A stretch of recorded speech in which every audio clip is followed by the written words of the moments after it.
lives easier as well, because I'm going to do this open live, and off we'll go. Okay. It's time to take command with former NFL tight end Logan Paulsen and former Commanders beat reporter Craig Hoffman. What's up? What's happening? I'm Craig Hoffman. That is Logan Paulsen. And hey, look, Logan, there's a third face on our screen. That's Daryl Ruiter, 92.3 The Fans, Browns beat reporter, host of It's Always Game Day in Cleveland, our sister podcast on the Browns. I'll actually be on with them. Daryl, I heard you guys record at like some inhumane hour. Very late recording, but I'm going to do it just for you guys. You know what? Appreciate you taking the bullet, but we all have lives and things to do. So we just try and we found a time that works for everybody. I also just would like to clarify, I have a life as well. It just ends around 6 o'clock. And then I go into non-life mode. I'm like, I don't want to do anything but sit on my couch. So that's all right. The same way, except for I don't like getting up in the morning. I'm the opposite. Life for me doesn't begin till about noon. That's like when I wake up. So if you talk to me before noon, I'm usually really, really grumpy. And then afternoon, I'm just sort of grumpy. Which is weird because your day job is covering the Browns. You think your day would get grumpier as it went? Well, after doing it all these years, you just accept it for what it is. That's the 5 stages of grief. I don't know where acceptance fits in, but that's the stage that I'm at when it comes to the Browns. So let me ask you this, because obviously, look, we've spent a lot of time this year and over the past many years talking about all kinds of untoward things with the Washington organization, thanks to the owner and some of the people that have worked here in the past. That's well covered in any number of media outlets and also a congressional report.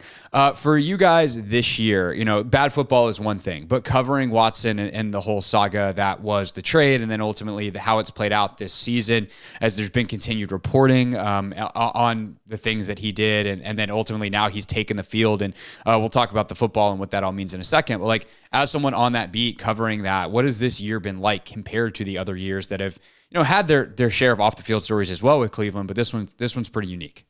Well, let's just put it this way. When they were going through the recruitment process and the news came out that the Browns had been eliminated, I celebrated.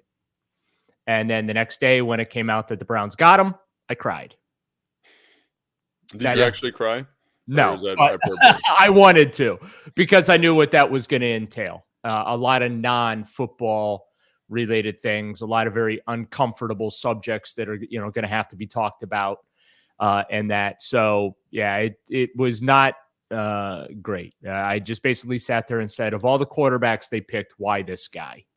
But now that he's on the field, now that he has served his suspension, for all intents and purposes, at least from my perspective, unless there are new revelations that come out, that story goes in the file cabinet for now. And it's basically about football for me. But if additional accusations come out, if additional litigation, there are still 2 active cases against him, and there's a chance he could settle them. There's a chance they could go to trial. I know one of the accusers absolutely wants to go to trial, but for me, I've tried to keep it about football as much as possible, similar to you guys down in Washington with all the external stuff that surrounds the Commanders franchise.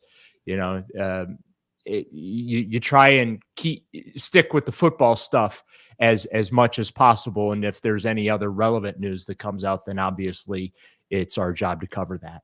Yeah, and I've certainly been not afraid to talk about that stuff as well. We do a lot more of that stuff on the radio than we do necessarily here. But from a football standpoint, you also have a season that's like you're waiting on this guy for the entirety or almost the entirety of it. Now he's playing. What was it like around the building? What do the other players have? Or you have almost this I don't know, this season of purgatory where you're just waiting for the guy that you gave all that money and traded for and were willing to take on all the bad headlines to actually come in and play quarterback. So how did that play out in terms of the football storyline of the season? Well, I mean, Jacoby Brissett came in and I thought did a really good job. Unfortunately, they only won 4 of the first 11 games. And if you would have told me without watching any of the games and anything transpired, yeah, that pretty much sounds about right. Winning 4-7 with Jacoby Brissett as your starter. The problem is Jacoby played really, really well. In fact, Jacoby has played a lot better than we've seen Deshaun Watson play. Like, we have yet to see Deshaun Watson look like the player that they gave $230 million to. Now, there's built-in, I'm calling them excuses. There's built-in excuses, right? He played terrible at Houston. It was his first game back. He was, throwing one-hop passes to receivers all afternoon long. Then bad weather started. So, well, it's kind of unreasonable to expect that he's going to light up box scores when the weather is pretty terrible out there, right? He played well down the stretch against the Saints in those ungodly, frigid, Polar Express conditions that he had to play in. Just guys couldn't catch the football. He had three potential touchdowns that were dropped. So it's tough to even evaluate the football aspect of things with Deshaun Watson because there's so many mitigating circumstances, or as normal fans call them, excuses as to why things haven't, really been elevated to the level that people expected them to. So, I don't know if players were sitting around those first 11 weeks just waiting for Deshaun to arrive and that all of a sudden was going to be the magic elixir. I hope not, because I really think that that's insulting to the quality work that Jacoby Brissett did for them. So, yeah, I hope that's not the case. I just hope that, there are tangible reasons, because that's what I'm trying to figure out, why you have all this talent and the Cleveland Browns still can't win football games. It's maddening. Well, I would say, in terms of watching, I'll watch a lot of Cleveland this week, which is a good and bad thing, obviously. But I will say that, one of the things that stuck out to me is just how the defensive side of the football struggles for them. Offensively, I think there's a consistency, especially with Brissett at quarterback. They seem to have a nice identity. Obviously, there's been a transition for whatever reason in the run game since Watson's kind of taken the helm. But defensively, what is, in your opinion, the issue there? They've got a lot of talented pieces. They've got a lot of young people who are very athletic. It just seems it doesn't quite gel. They're not always on the same page. What's the story there? That is the story. And it's been like this for 3 years. I would be somewhat surprised if Joe Woods, the defensive coordinator, survives. This is year 3 for him running that side of the ball. And you Logan, you summed up the Browns defense. That's what it's been the whole year. A confusion. They've had to burn timeouts because they don't know what personnel is supposed to be on the field at what time, or they don't have the right number of personnel on the field. The season defensively for the Cleveland Browns can be boiled down to a 30-second sequence that occurred at the end of the first half in Detroit against the Buffalo Bills, in which the Browns saw a formation that they weren't prepared for, so they called defensive timeout. Okay, smart. Good job, right? Let's make sure we get this right. Don't give up a touchdown right before the half. The very next play, Bills score a wide open touchdown. Not a defender within 3 feet, 30 feet of a guy. And that sums up the Browns defense in totality, where you sit there and you say, well, what the hell did you just spend 60 seconds talking about? Right. How does that happen? The Jets game, in which they were up 30-17 with $1:50 on the clock, right? They lose that game 31-30. Because the defense, again, everyone's looking at each other. It's the Spider-Man meme. That's the Browns defense. Everybody's pointing at each other. Was that you? Was that you? Was it you? So that is basically a summation of that side of the football. And it's really disappointing because, as you said, they have talent on that side of the ball. This is not a situation where we're sitting up here in Cleveland 5 years ago saying, well, let's see, they have no pass rusher. They have no this, they don't have that, they don't have, they have the cornerstones. Now, every team has holes on their roster. Let's be honest about it. There's no such, even Super Bowl champions, there's no such thing as a perfect roster. But what always amazes me, and this goes for you guys down in Washington, or it's out in San Francisco where they've got a rookie quarterback that a lot of people, Mr. Irrelevant, is winning games for them right now. It's amazing to me how so many NFL franchises find a way to win. It isn't always pretty, but they find a way. Whatever is thrown at them, they find a way. Washington's doing the same thing this year. And the Cleveland Browns always find excuses and ways to lose. Well, that's the other thing that's interesting about that statement, right? Because like the Browns defense, they seem to be like a pretty, I won't say simple defense, but it seems to be pretty straightforward. They like to run a lot of cover 3. They run man and short yardage situations. So it seems like it shouldn't be that complicated, but it is. Like that's what's amazing about this is when we talk to the players, they don't want to call anyone out. It's an interesting locker room. It's a locker room full of really good guys. It's not a bad locker room. It's a quiet locker room though. Not many players that are in, they kind of keep everything in house. They try not to make headlines when they speak to us. But it's a pretty young team though too. I think that's another thing that's interesting about it. But confusion is like the buzzword. Like, people, you have players talking about, it gets a little complex at times and we're not on the same page and we're not thinking what we're supposed to be thinking when we're supposed to be thinking it, or we're thinking somebody's supposed to do something that doesn't get done. And Joe Woods then will come out and say, I gotta, tighten the menu and this, that. And it's like, no, the menu should be tight to start with. And then when you get into the game, then you add the sides and the dessert and everything else. You don't go in with the whole shebang and then things aren't going right. You say, well, we're going to take away the dessert and we're going to take away the bread. Then the mashed potatoes got to go. And we're just going to stick to the steak. That's it. That's all. That's the basics. And so, like I said, I will be surprised if Joe Woods survives this because there's been entirely too much confusion. I think the defense is more complicated than it needs to be. And quite frankly, I don't know if they have the players to effectively run whatever it is that Joe Woods wants to run the way Joe Woods wants to run it. And I never question football players' intelligence and I never question their effort because I have a tremendous amount of respect for the intelligence that's required to play in the NFL and the effort that is required to play in the NFL. But what I will question execution. I will question use of personnel, and I will, question, situation game management. It sounds almost, Logan, like some of the things we were talking about with Del Rio when this defense was struggling earlier in the year. We kind of had this thing where, defensively, all the players were like, oh, it's really complicated. We have to get this check and that check and this thing and that thing.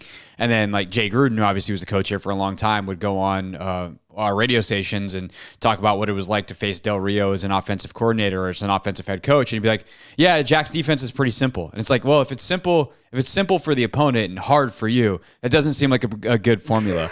That's bad. That's definitively bad. Myles Garrett's continued to be great, 13.5 sacks on the year. Is he still a guy, like, how are those sacks coming? Is he a guy that can still ruin a game? Is he a guy that has ruined some games for offenses this year? Or are they kind of come in garbage time and stat accumulation? By Logan's reaction, I'm going to say it's probably the former.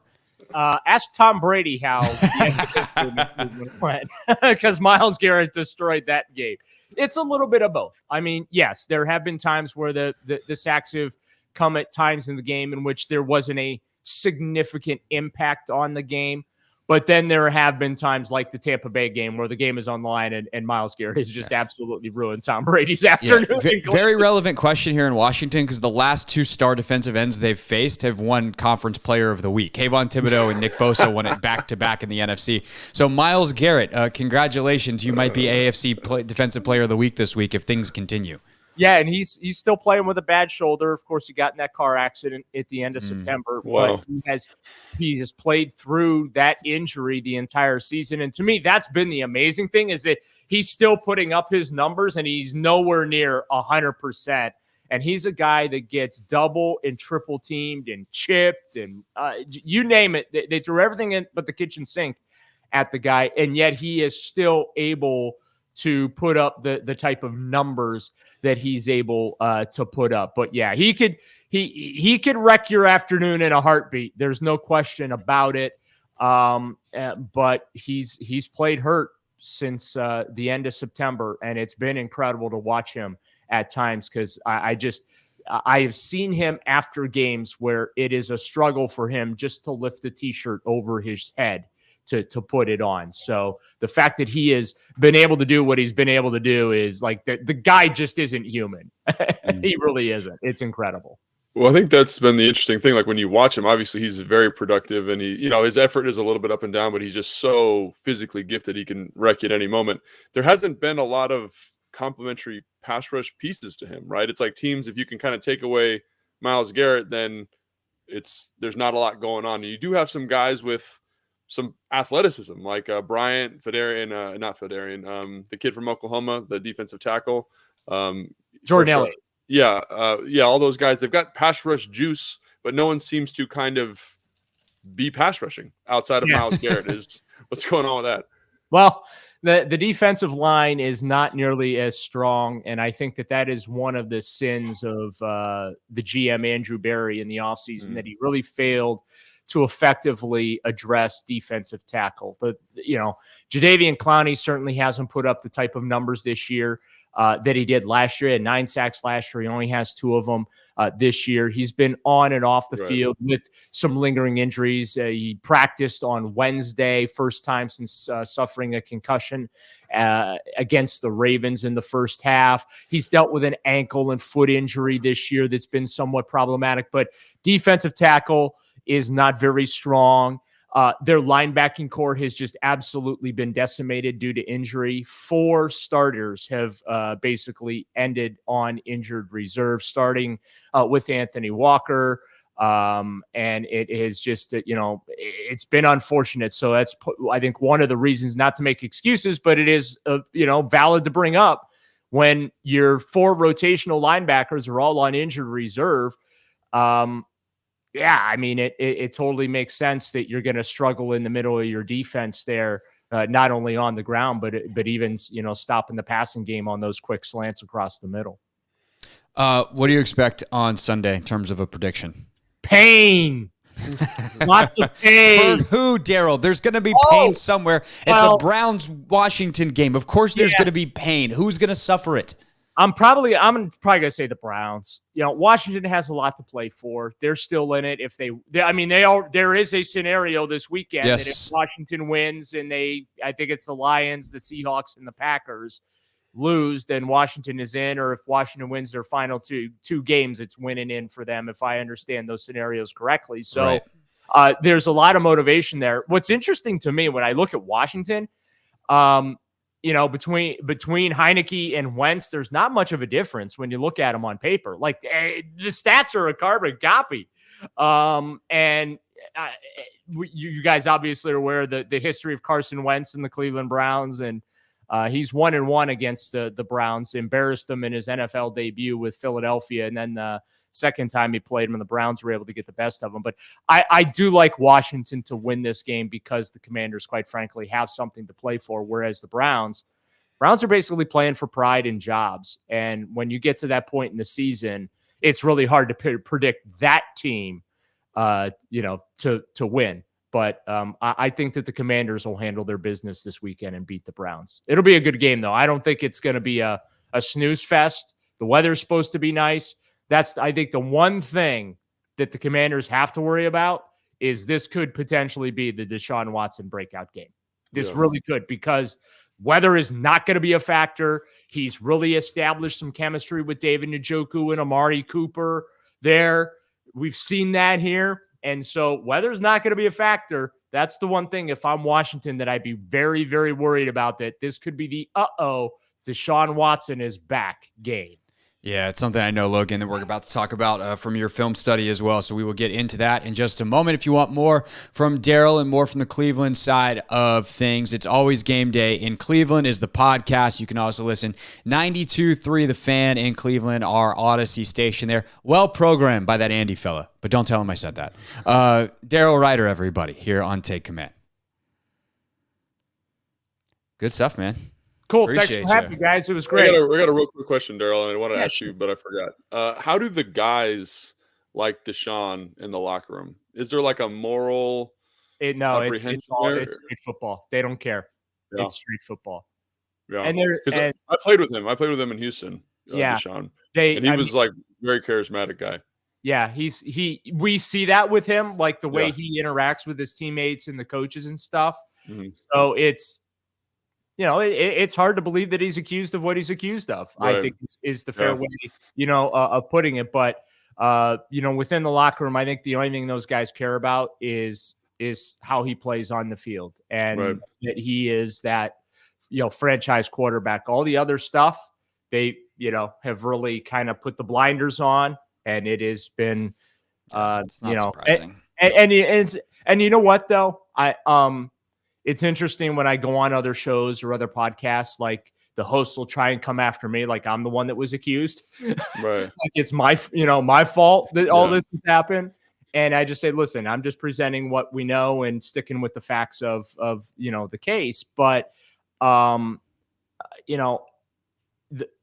it would be the same anywhere. If the Commanders were the ones that traded for him, it would be the same thing. All the players really care about is, can you help me win football games? That's really what in the organization too. Your personal life is your personal life, as long as you're not, breaking the law or getting arrested and things, which he wasn't charged with any crime. And I think that's important to kind of point out here, is that, and justice that has been served has taken place in a civil court of law. And that tends to be where these things happen, though, and the charisma is also how abusers get away with it. Like that's just it's completely unsurprising that he's incredibly charismatic, and like you'd meet him and you'd be like, wow, what a great guy, and that's exactly that fits. Not that all great guys then like do terrible things, but that absolutely fits the profile. I will say one of the most cringeworthy moments for me, covering him, was in training camp when like all these dudes and women would line up with their kids to take photos and get autographs. Considering the severity of the allegations that were levied against him, like that, I'll just be honest with you, like that was very cringeworthy for me to document. But I have to document it because I have to be, you know what I mean? Like your job is to say what's happening, and it's people's job to then have their opinion on it. I do think that there is a lot more to this story than just, what's alleged. I do believe that, that there are some opportunistic women here. I don't think it's a coincidence that the NFL only presented 4 cases against, 4 accusations against him when they went through their process. I do think that there's something to be said for that. I think that I think people can use some common sense and see what he was really up to and know what he was really up to. Yeah. And I mean, what he's admitted is pretty heinous. Whether it's may not be criminal, depending on certain the way certain statutes are written. But like, that's the thing. My thing always when I was talking about Watson was like, forget what he's, quote unquote accused of. Look at what he's admitted to. What he's admitted to is and in terrible. His mind, he doesn't feel like he has done anything wrong. Right. And he just doesn't understand where the line is. Right. It's a lack of understanding of where the line is, and also understanding that you do not use it, like in our business, we just had our Odyssey training that we had to do, our respect in the workplace. Right. And a big part of that was sexual harassment. And so you do not use professionalism, solicitation of a professional service to elicit a sexual encounter. And in his mind, I really do believe that like he felt like, so like I grew up in Warren, Ohio, and like it was the massage parlor capital of the world. I never went to one, but like I heard the story. So like I knew like what went on at those places until the feds came in and, shut everything down. Right. And I think that in his mind, he feels like, okay, I'm getting a massage, that's just part of the service that comes with it. And when it doesn't, I thought you're going to do that for me type of thing. And that's not to excuse or try to justify or explain away. But I think that when he says publicly, I've never disrespected a woman, or I've never asked a woman to do anything that they didn't want to do, and things like that, I really believe in his mind, he believes that. But that's where this counseling has to come in, and he needs to have an understanding that like you could go to a bar and you're Deshaun Watson and you can find 20 women that'll like hook up with you. Like you don't even have to try. So there are things you don't do. And that's one of the things you don't do. Massage is part of being a professional athlete. You get those. My God, I've covered LeBron. Like LeBron would literally be laying down in the locker room, getting rubbed down before and after games. And that's, fine. There's nothing wrong with that. There's nothing wrong with hiring masseuses, but I just think that the level of masseuses that Deshaun, the moment he admitted that he didn't care about their experience level, that's what spoke to me, to the shadiness of what he was doing, because your body as a professional athlete, that's your tool. You know what I'm saying? Like your body is the equivalent of your tool, and you protect that at all costs, and you protect your reputation also at all costs. And so, it's been pretty gross to cover. I'm not going to lie, just definitely. BS off the record. It's been pretty Yeah. Well, thanks, man. I appreciate that. Right, appreciate it. It was a pleasure, and look forward to you tonight. Tonight. And blame Baskin.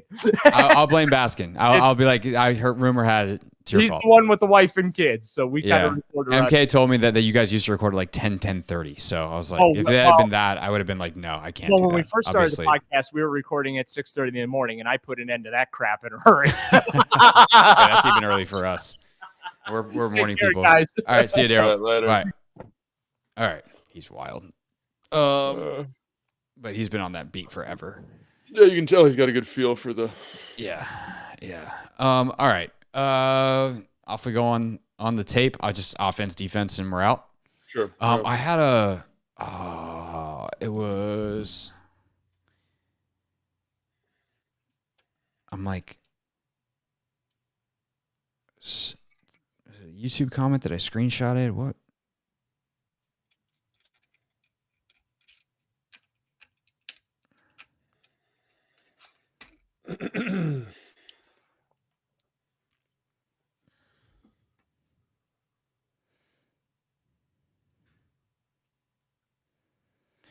Trying to remember. I feel like I had a good question. On Terry, he said, rewatching the game, I felt like Terry was held and interfered with a few times. Should he be doing more to get calls? Not asking for soccer or LeBron type flopping, but I feel like he should advocate more when he is getting held. Yeah, we can talk about that. All right. I'm just kind of work it into the stuff. All right. Resuming in 3, 2, 1. Take Command podcast from Odyssey Sports. I'm Craig Hoffman. Oh, hold on.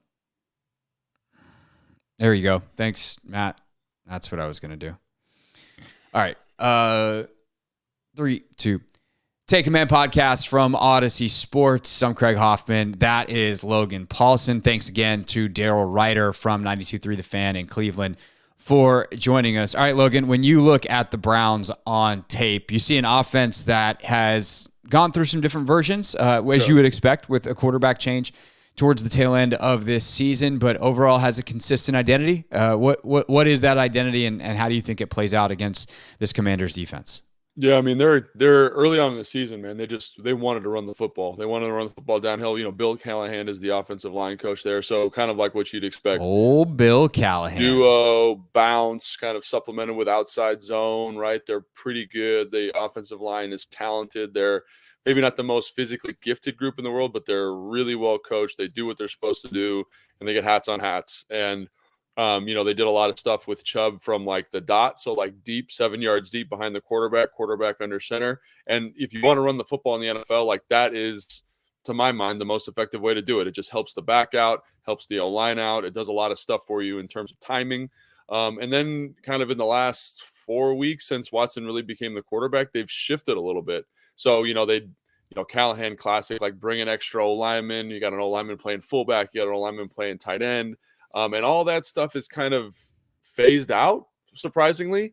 And their rushing efficiency has also been less efficient, right? They're not quite as good. And I can't really think of a good reason for it, other than Watson probably is more dynamic in the gun. They do use a little bit of quarterback run stuff with him that is like kind of that the play that Philly runs where they read the backside end, they pull the backside guard and center, and they kind of use that to get Pats the plus side of the run. They do that, but you can tell they're not like super comfortable with it. It's a little bit messy and muddy, and kind of like how Washington tried to throw that in against the New York Giants, and it just wasn't as sharp as Philly, because Philly has majored in it. It's the same type of thing. So I really think that they need to kind of go back to the drawing board. If I was the coach there, Stefanski, and I'd say we need to keep this stuff that we're really good at. These downhill runs, these bigger personnel groupings. We can get to our play action stuff off of that, because really that's what they want to do. They want to run the football and then set up these huge chunk play action plays. And I think as their running efficiency has come back, right, has become less efficient, they've gotten to less play action shots, because they're in more like 2nd and 8, 3rd and 8, 2nd and 9. And usually coordinators kind of have a thought process that is like, this isn't a good play action down. And you kind of see that unfolding. And so you're demanding a much higher level of efficiency from your drop back passing game. And Watson, to his credit, over the last 4 weeks has gotten better in that department. And I think it's almost like they're getting ready to shift the offense to be like fully Watson centric, as to being fully Nick Chubb centric, if that makes sense. So yeah, it's this weird kind of transition that they're in. But I do think, to my eye, you can still do both. Still emphasize what Chubb does well, just have Watson kind of adapt on these early downs to the more play action, kind of different run looks, being under center. But for whatever reason, they haven't done that. So that's been a little surprising to me. Yeah, that's definitely interesting, because they have built that team in the let's run, go crazy mold over the past couple of years. Because not only do they have Chubb, but they have Kareem Hunt, who, before they ever considered Watson, like, same thing. Like, that guy was available because of off the field stuff. And they're like, let's bring him in because it'll be worth it. And we're going to build the team around these two backs. And, Hunt surged his suspension and then ultimately came back, and they had some years with Baker Mayfield at quarterback where they were pretty effective offensively, but ultimately same thing, couldn't make the playoffs, couldn't crack through, and that's why they decided to move on from Mayfield and in their minds upgrade at quarterback with the investment they made trading for and then signing Watson to this massive extension. So you do have to kind of wonder, maybe they got tired of that in some way, where they're like, no, this isn't going to work. We want to be more modern NFL. We want to be more pass centric. But the thing is, Logan, like, they don't necessarily have the horses on the outside. Like, I'm a huge Amari Cooper fan. We talked about that in the offseason. Like, I thought that was a mistake for Dallas to like be so haphazard almost and so enthusiastic about letting him go. Obviously it's worked out all right for them, but there have been times this year where they've missed him for sure. But he's like a high end 2, probably low end 1. And I don't think that anybody or maybe even like he's a fine 1. I mean, he's super talented. I think the problem is they don't have like a true, but they don't have the compliments to him, is I guess more what I was going to get to. And that's probably the better point, is like, they don't have, like, Donovan Peoples-Jones is not scaring you. Like, he's fine. He's a good player, but yeah, absolutely. But like, that is not a scary receiving duo. And when, if you like look at some of how they're trying to now seemingly shift, like, they would want Washington's skill group. Yes. And that's the hard part, is like, when you're a team in transition, which obviously for them, these last 2 games, like, what do they care? They can just get some extra reps for the future. Basically, it's glorified scrimmages, because it doesn't matter for them in terms of playoffs. It's going to be interesting to watch how they do it, because they can do that. Like, if they want to say, hey, our future is with Watson at quarterback, and we're bringing Stefanski back, and we want to start building towards next year, who cares whether they would be better off running the ball? Like, there's a wild card element to them this week that Washington is actually the exact opposite, where if Washington was in that scenario, like, Sam Howell's starting at quarterback. Instead, they're like, oh my God, Wentz or Heineke, and how do we play it? And what's the exact right, whatever. There is no margin for error, because they've kind of got to win these 2 games to get in the playoffs. Yeah, and I think you bring up a good point with our Cooper, in the sense that, like, he is, I read somewhere, it's like 64% of their offensive passing game goes through Cooper. And he has done a good job with that, right? But that is a really high percentage for a player that isn't Tyreek Hill, Devontae Adams, like that caliber of receiver. So obviously that's the way they want to go. They have a nice complementary piece in David Njoku, who I like a lot, but to me seems very inconsistent in terms of how he's catching the football and his down to down effort. Obviously, very, very physically gifted. But again, like those are kind of the two pieces in the pass game that show up relatively consistently. But again, Njoku, I think the thing that's keeping him from being in kind of that top 5 conversation is his down-to-down consistency, right? He'll drop a pass, he'll run a bad route. And you're like, come on, man, like this play is geared for you to make this play. So I think that's the thing. And then kind of to your point about them transitioning the offense, even though they don't have the tools, the crazy thing is like when you watch the Saints game, obviously it's not perfect by Deshaun Watson, but golly, he made some incredible throws in that game that were just flat out dropped by the receivers. And obviously it's cold, it's negative 15 degrees, like that kind of stuff happens. But if you look at his adjusted completion percentage for that game, so he threw, I think it was like 49% completion percentage. So if you just say the drops will be catches, and they're like, the way they do it is like if it hits the hands, basically, it goes to 75% completion percentage. So they were very close in that game to just like the dam breaking and scoring a ton of points. And that is the thing that I think makes me the most nervous about this game, is because you were starting to see in that game, stack that with the Baltimore game. There's elements of this in the Bengals game. You're starting to see something that I didn't think we'd see till next year, which is 2020 Deshaun Watson. And if, like Daryl was alluding to, if the weather's nice and he comes out and the receivers' hands are warm and everybody's feeling good, like this could be a long day for this defense, even though they don't have a lot of weapons. So what I mean by that? So for example, in the Saints game, like there's a play where they get a pressure, they're in the red zone, and he rolls out to his left, he makes the defender miss, and he delivers a ball to the corner of the end zone, like with a margin of error of probably like 6 inches, right into Donovan Peoples-Jones' hands, and he drops it. And like there's a defender there. I mean, it's crazy to watch him, because if you watch his good throws, like they are on par with like the Mahomes and Allen in terms of tight window, evading pressure, elevating the offensive line, and a lot of times they're dropped. And so to me, it's like, let's say the conditions are right and they hit on those, like you can't defend those plays. Like as much as you want to say like stop the run, limit them from their play action passing game, which I think is the right approach, that's the right game plan.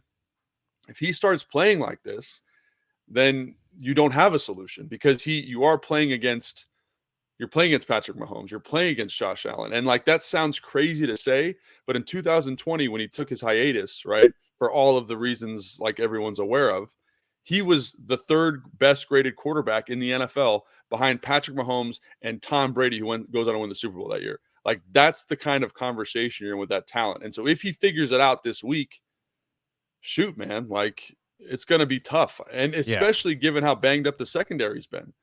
Right. So that was going to be my next thing. Cam Curl, as folks know by now who've been listening for a while, if you're new, welcome. Thanks for joining us. But we record this on Thursdays, and we typically record as we are now on Thursday morning. So we don't have a practice report for Thursday, nevertheless Friday, and game statuses as we do this preview, the one flaw of our recording time. But Cam Curl limited Wednesday. Chase Young was out with an illness, but he should be fine by the weekend. But if they don't have Curl, and by the way, St. Juste is still very clearly not right. Like he could not run. He could not open it up on Sunday or on Saturday against the 49ers. Like how much trouble is this defense in?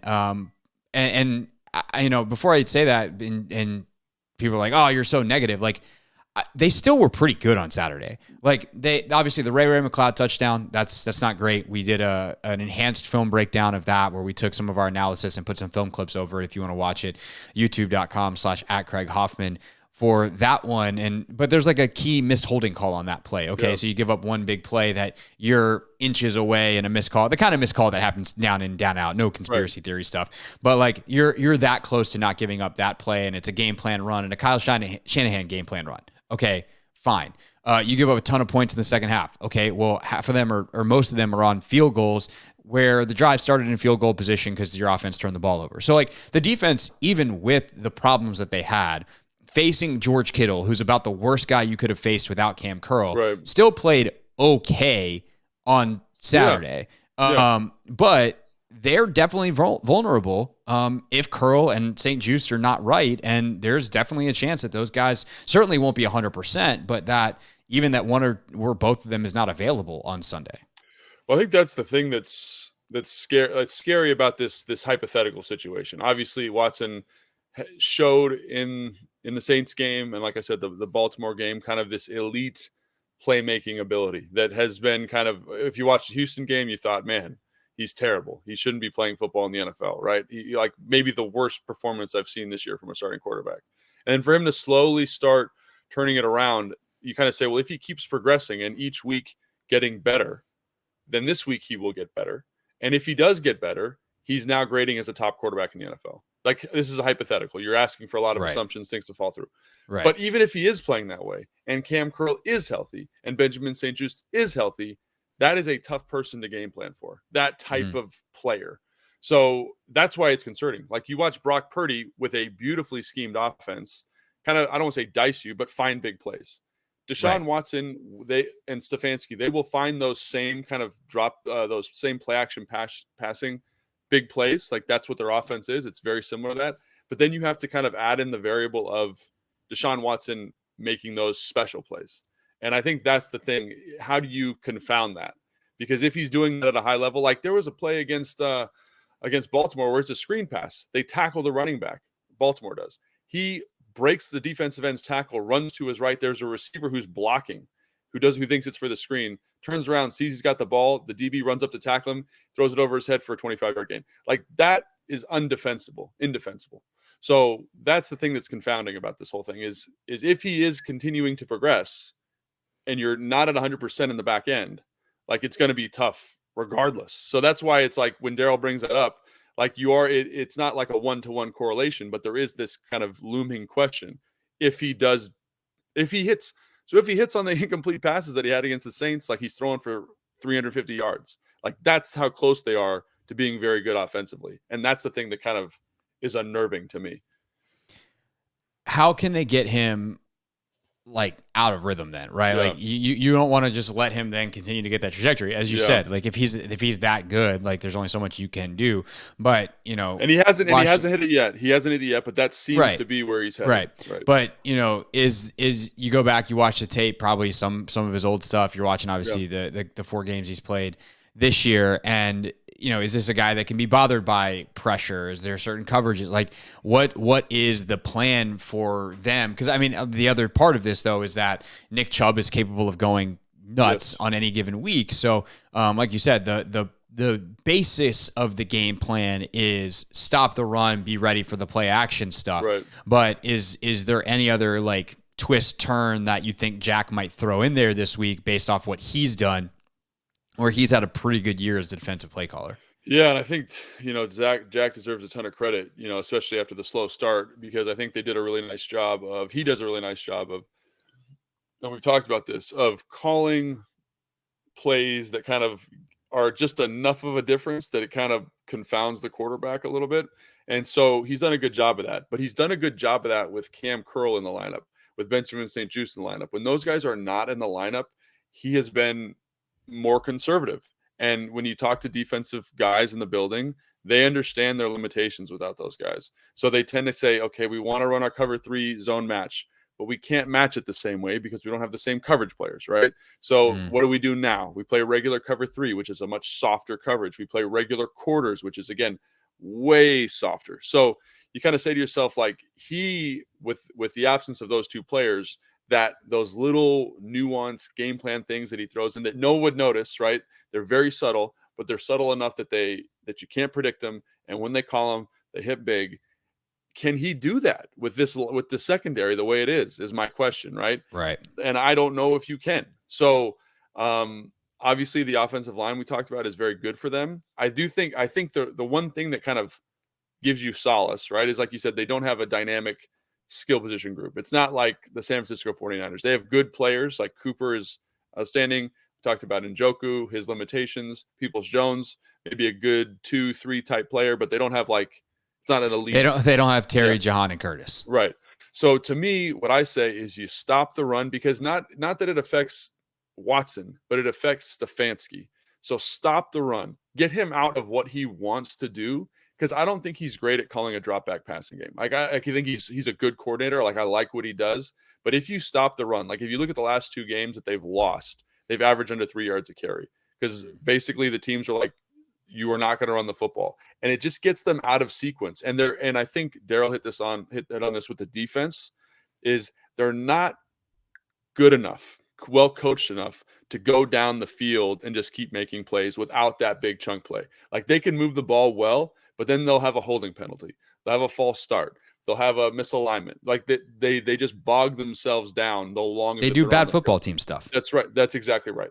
So as much as you want to say, oh, Watson's like, he might be playing better. Oh, they've got all these skill position players. They can't go on like a 15-play drive. Like, they haven't shown that in the last 4 games, to me anyway. So I would say, how do you do that? You get them off rhythm by stopping the run, right? Because this defense sounds like we'll see some Cinco package. Yeah, Cinco, get big Ridgeway in there. Say, let's muck this up. Like, get Chase in there and set those edges and say, our 5 versus your 5. I think our 5 are better. Jamin, Mayo, all those guys. Let's let them hunt. Get them into, second and long, third and long situations, and say, you cannot go the length of the field under this premise. And I think that's probably true. And so as much as it is, Deshaun's playing better and he's making some of these crazy plays, like, good luck doing that down in and down out. There's other variables, the holdings, the false starts, all that stuff. And if Chase is going to play at the level he played once he kind of got comfortable last week, can he make that sack fumble, or can he get around the edge? And like, they haven't had a lot of sacks. They had the one last week with Payne, but like, they're kind of due for a game like that. And can't think of a better time for this very talented, lauded, highly invested in front to have a day than the game you need to win to keep your playoff hopes in your own control going into the final week of the season. Yeah, and I'm really glad you brought up Chase, because one of the things, like, I went back and watched Chase again, and one of the things that really stuck out to me is just how confident he was in his rush angle. Remember, we talked about how there was a little bit of lack of discipline before? Yeah. And just how he was trusting his line and how he's kind of getting back to the guy that he was at Ohio State, and just from a discipline standpoint. So that, to me, I know it's one game, obviously. Yeah, but that's it's one game, but please, Chase, keep doing that. Keep doing that, man, because he's like, Trent Williams, best offensive lineman in football, and he had 2 pressures against him off of no game time. Yeah, right? just one-on-one. Yeah, so that's pretty exciting. So yeah, I do think that is that should be an advantage for Washington, because while the Cleveland offensive line is pretty good, they're not the best in pass protection. Like, they're good, they're very good. I don't want to like diminish that group at all. But I like our group rushing the passer against those guys. Yeah, which goes back to the run the football or stopping the run type stuff. You get them in those 2nd and 9 type of situations. All of a sudden, they've got to drop back. Now Chase and Montez and Duran and John can eat a little bit. Like, it all plays into each other. And obviously that, no one goes into a game being like, just give up 7 yards to carry. It'll be fine. But you can see then kind of the next level of the analysis of why that's so important against a team like this. Get them in those situations where they're not as good as play callers and they're not as good as an offensive line, and your guys can tee off a little bit. And that's the other thing that stuck out to me too. I mentioned the holds. I mentioned some of those kind of unforced errors. They've also had some mistakes from the backs in pass protection, right? Like, where they're driving the football and the backs miss an assignment, they miss a blitz, and it leads to a big sack. And so that's another thing. Like, if you can tweak the pressures a little bit, stress those running backs, because I do think Jamin's a good blitzer. I think Force is a good blitzer. I think Bobby's had a couple decent ones this year. Bobby's been good. Jeremy's good at that. Like, use that skill set, stress those backs, because while they're excellent runners, Chubb is an excellent runner. I think Kareem's a better pass protector. But yeah, like, stress them in that way too, because as much as the 5-0 linemen are really well coached and they do what they're supposed to do, and that's going to be a tough matchup, which I think favors Washington. Like, I don't think the back on our good blitzers, or even the scheme of the blitz, favors Cleveland at all. I think that favors Washington. So in terms of insulating coverage, that's one way you can get around missing some of these pieces, right? Say, hey, we can maybe get a little bit more pressure here. Let's try that. Let's stress this running back. Because against Baltimore, that happened two or three times in the game, where it's a big sack. They're driving the football. They take a sack. It's 2nd and 14, and then the drive's over for them. So that's another way to get to it. Take Command podcast from Odyssey Sports. That's Logan Paulson. I'm Craig Hoffman. All right, Logan, we've made it this far in the podcast without talking about the quarterback again. It's 2 in a row where we I don't want to say we buried the lead, but certainly put the part that we've spent the most time on the radio not where people might expect it. But Carson Wentz is the starting quarterback. What do you expect from him on Sunday against this Browns defense? I mean, to me, it's not even really like what I expect from Carson. It's like, what are we expecting from Scott? Like that's trick question. That's the correct answer. You did it. Right. Can they get the run game straight? Because otherwise it doesn't matter. Can Scott put them in positions to succeed? Otherwise it doesn't matter. Because I think Scott at his core, when Scott wants to be who he wants to be, he wants to do. I don't want to say it's like a college offense, but it's like this kind of you're in the gun, you're running some RPO, you're running some zone read, you're running some quick passes, but it's all from the gun. And I think if there was a week to do it, I would say this is the week because the defensive line outside of Myles Garrett is not very good. But Myles Garrett is like a legitimate defensive player of the year type player. Yeah, so if he says, I want to you're not going to drop back pass, you're not going to drop back pass. So I'd say Scott, whoa on that. I know that's what you want to be. Let's wait till next year when we get some more offensive linemen in here and we kind of develop our protection package a little bit more acutely. Let's run the football. Let's get after that. B-Rob, hey, man, a 4-yard run is a winning run this week. Don't try to bounce it out. Don't try to be cute. Get downhill. Help Carson out. Let's set up these play action pass shots. Let's set up these easy throws. Like if you look at when Taylor was good, Scott did an excellent job off of the play action pass stuff of getting him easy throws. Give Carson those same opportunities, right? Help the offensive line out with the pass protection. It doesn't need to be every play, but it should be in the first 5 plays of the game. You should get to one of those shots, right? Let Carson find that easy throw, get the football down the field. You've got these outstanding playmakers at the catch point. I will say the back end of the Cleveland defense is very, very talented. Obviously, as Daryl pointed out, they're not very consistent in terms of playing together, but individually they play well. So those will be some fun matchups to watch with Terry and Jahan and Curtis against those back end guys. Well, you got Terry versus his old Ohio State teammate Denzel Ward, which is always fun. Those guys, I'm pretty sure, have they played in the NFL? I don't know. There's so many Ohio State guys that every time Terry plays one, he's like, yeah, we used to have the best battles in practice. It's like, wait, against that guy? Oh, yeah, probably makes sense because Terry was there with Paris Campbell and all those dudes and some of the guys ahead of him, Mike Thomas, even. Yeah. And you have all these Ohio State corners from Okudah to Ward to all these different dudes. So these two guys have battled in practice before. So they know each other well, but you know that. And by the way, Curtis Samuel also there at the same time. So guess what? Penn State kid, John, you're up. You got to battle him once a year instead of every day in practice. Right.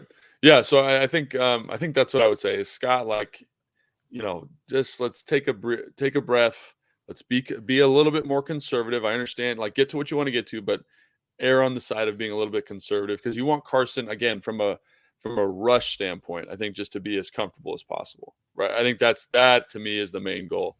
Don't let them fluster him from a pressure standpoint. Keep it all pretty tight and dialed in. I think that's the solution. So in terms of expectation for Carson, if he does that, I expect Carson. If Turner does that, I expect Carson to have a pretty consistent day.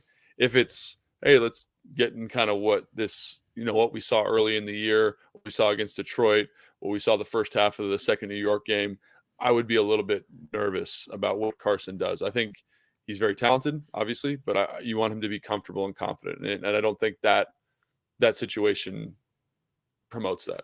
Yeah. One thing I'm excited but also nervous about is some of the game plan. We talk about game plan runs a lot, but what are some of the game plan throws that they have? Yeah. The first couple of weeks we saw some of these plays where Carson would roll out left and throw back deep right, for instance, or they sneak a tight end or Curtis Samuel out and kind of leak them out the backside of a formation, and then Carson throws a ball 40 yards horizontally across the field, and it's a throw that's just not available for Taylor.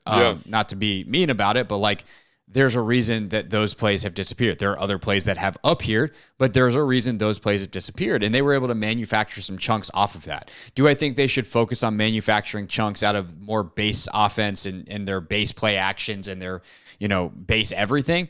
Yes. But if you can get one or two of those, especially at the beginning of a drive, first, second down, first, second play of a drive, and kind of get some momentum, get going, and then you get into a rhythm, get the defense on their heels a little bit, that's a way to set your quarterback up for success. And some of that stuff, and we don't know what it could look like, but one of the plays that comes to mind is in that Detroit game where they leak Samuel back across the formation and then up the right sideline, and Carson throws one, from the left hash or maybe even outside the hash all the way back across the field, but it's a rope because he's him. And so plays like that can generate some chunks and hopefully can lead to a scoring drive, because we haven't quoted the stat in a while, Logan. We gotta have Warren Sharp back on and update it, but 5% if you don't get a play of 15 yards or more, 55% if you do, in terms of whether or not you score on any given drive. Can you get those plays? Not that Taylor didn't with consistency, and that's the other thing too, is everyone's like, oh, the big plays are back because Carson's here. Like, Taylor generated some big plays. And the arm strength is a little overrated in that regard, but there are going to be more opportunities certainly for them. And so don't get obsessed with it. It was what I would like, if I could be the angel on Scott's shoulder, be like, no, settle down. Just call it duo. Play action off of it, a little bit of counter. Hey, maybe we'll go a little jet sweep action here. Yeah. But one or two of those, one of those a half, could be the difference in the game if that's the play that spurs on a scoring drive that you're maybe not getting with Heineke in there. Yeah, I think that's a really good point. Like, there's more opportunity for stuff, right? It doesn't need to be kind of in between the hashes at 15 yards like it is for Taylor, right? And that's not a slight against Taylor. Like, I'm not very fast, right? And there's a little bit of a genetic element to that, right? Like, you are what you are. And he's improved in that area, so kudos to him. But I do think Carson lets you get to some more of this outside the hash stuff, these comebacks, these deeper routes. And so I think that'll be really good. And I do think, even to be, kind of even a little bit more aggressive than you were insinuating there, like, I want to see one of those types of plays, a drive, like every 5 or 6 plays, not game plan opportunities, but I want to see something, some type of play pass, some type of keeper, some type of play that helps the offensive line out and allows you to kind of get the defense off of you. Like that, I think, is where this offense is going to be at its best. And that's going to be very challenging to Scott, to kind of come up with a very diverse play action pass game plan or whatever his solution is. But I think it should be more frequent than it was. Because I think you see when you look at San Francisco, for example, like what happens when you're too conservative, right? It really stymies the offense. It allows them to really, allocate a lot of resources to stopping the run and get them out of that as quick as you can. So that would be my thought there. But I think also, like, if you're Ron and you're kind of guiding Scott, you always have to remember the defense is playing well. You don't need to win the game. It's okay to punt the football. And as much as we talked about the Cleveland offense, I'm not sure, they haven't shown a proclivity to score a lot of points. The opportunities have been there. They've dropped a lot of touchdowns or whatever, but they haven't done it. Yeah, don't get psyched out by things that haven't happened. Yes, right. They average 21.5 points a game. They're not exactly prolific. It's hard because obviously that was with Brissett most of the year, but like Daryl said at the beginning of the pod, like, Brissett played well. They still didn't score. He played really well. Yeah. And so make them prove it against what for you is the strength of your team in that defense, especially if Curl and St. Juste are ready to go on Sunday. All right. Anything else? Special teams. They had a nice kickoff to open the Saints game, kickoff return. The Browns did. Anything else? Obviously, we'll see if Gibson plays. That's another element here. If they're down Antonio Gibson, that's limiting, but not fatal. Certainly for this offense, I would expect to see more Curtis Samuel in the backfield then, which I'm not opposed to. I guess Dax Milne goes back to returning kickoffs. Yay. But anything else? News, notes, special teams, offense, defense that you want to mention? I would just kind of draw attention to it, like, as a possible issue is, as Jeremy Reeves plays more on defense with Cam Curl maybe up or down, and then Percy Butler have an expanded role within the defense, like, does the coverage unit start to fatigue at some point, and that's something, again, like, I don't think it will. I think those guys are wired the right way. I think they understand, why they're on the team, and that's important to them. But that's always something that I found when I played on teams as special teamers came up and played on defense or offense, for example, right. The quality of special team went down a little bit. So how does that factor in? And just something to keep an eye on. I don't think anything terrible is going to happen, but. No, that's a great point. Because also, I mean, I've seen this in teams I've covered as well, is like, well, the special teams guys go to defense, and then the practice squad guys go to special teams. The practice squad guys don't have the reps, and they're not as good. So that's not ideal. Obviously they're not going to replace Reeves as the personal protector on punt. They're going to make him do both, but like, if he's tired, then Or like He's kickoff, tired. for example, he's the 5 on kickoff. Does he keep doing that? Like there's Do you find places to sub out and then the quality drops? That's a great point. Especially because he played so much. I mean, I think he played 80% of the snaps, 78% of the snaps, which is a lot. Well, hopefully Curl's back and it's not a factor, but we'll definitely see.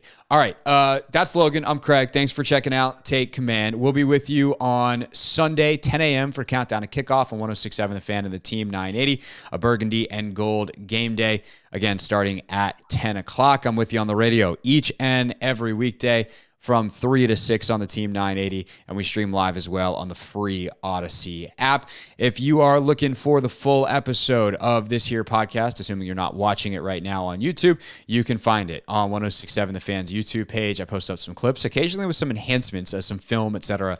On youtube.com/@CraigHoffman as well. And of course, for the audio, Apple Podcast, Spotify, the Odyssey app, wherever it is that you're listening right now. All right, that'll do. We'll see you on Sunday for Countdown to Kickoff. And until then, have a great weekend.